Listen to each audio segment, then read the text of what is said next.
ये कहानी है 10 साल के एक छोटे बच्चे की, जो कि गर्मियों की छुट्टियों में वो अपने दादाजी के गांव घूमने के लिए आता है। वह सारा दिन अपने दादाजी के साथ खेलते रहता। एक दिन खेलते खेलते उसने अपने दादाजी से कहा कि दादाजी, मैं बड़ा होकर आपकी तरह कामयाब व्यक्ति बनना चाहता हूँ। क्या कामयाब होने के लिए आप मुझे कोई रास्ता बताएंगे? उसके दादाजी ने उसकी तरफ देखा और मुस्कुराए।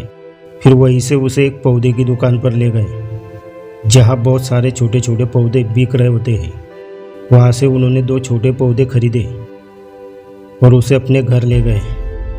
उन्होंने एक पौधे को घर के अंदर एक गमले में लगा दिया और दूसरे पौधे को घर से बाहर खुले मैदान में।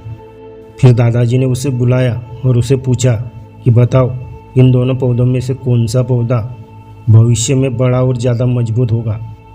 लड़के ने थोड़ी देर सोचा और फिर बताया कि जो पौधा घर के अंदर लगा है वो ज़्यादा विशाल और मजबूत होगा, क्योंकि उसे किसी भी चीज़ से कोई खतरा नहीं है। और जो पौधा घर के बाहर लगाया गया है उसे बहुत सारी चीज़ों से खतरा है, जैसे कि सूरज की तेज़ रोशनी, आंधी, तूफान और तेज़ बारिश। उसकी बातों को सुनकर दादाजी मुस्कुराए और कहा, देखते हैं कि भविष्य में इन दोनों पौधों के साथ क्या होता है।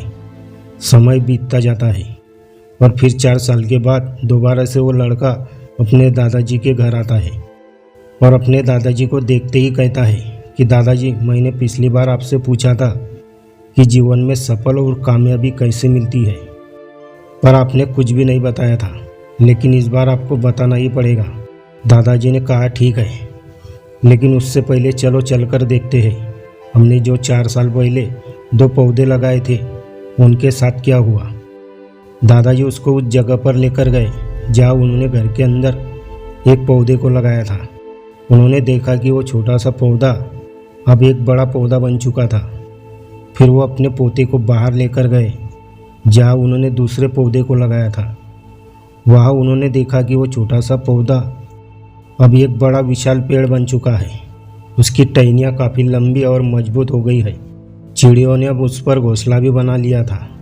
वो इतनी दूर फैल गया था कि लोग बारिश और धूप में उसके नीचे अब रुकने लगे थे।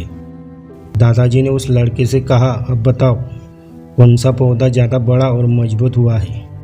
लड़के ने कहा कि वो पौधा जो हमने बाहर लगाया था। लड़के ने बड़े ही हैरानी से पूछा कि लेकिन दादाजी, ये कैसे हो गया?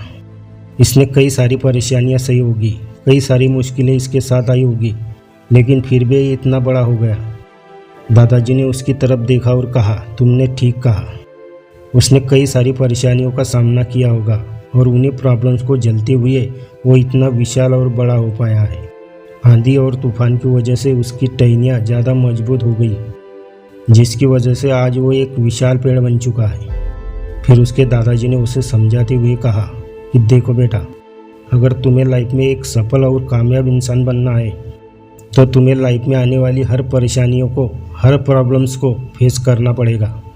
इन्हीं परेशानियों को फेस करके तुम मजबूत और कामयाब बन पाओगे, उस पेड़ की तरह।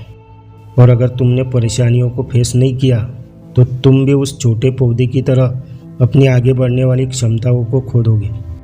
उस लड़के को पूरी बात समझ आ गई। दोस्तों, इस कहानी का मैसेज ये है कि लाइफ में संघर्ष नहीं तो सफलता नहीं, और जितना बड़ा आपका संघर्ष होगा उतनी बड़ी आपकी सफलता। अगर ये कहानी आपको अच्छी लगी तो अपने दोस्तों के साथ शेयर ज़रूर करें। मिलते हैं अगली वीडियो में एक नई मोटिवेशनल स्टोरी के साथ। जय हिंद, जय भारत।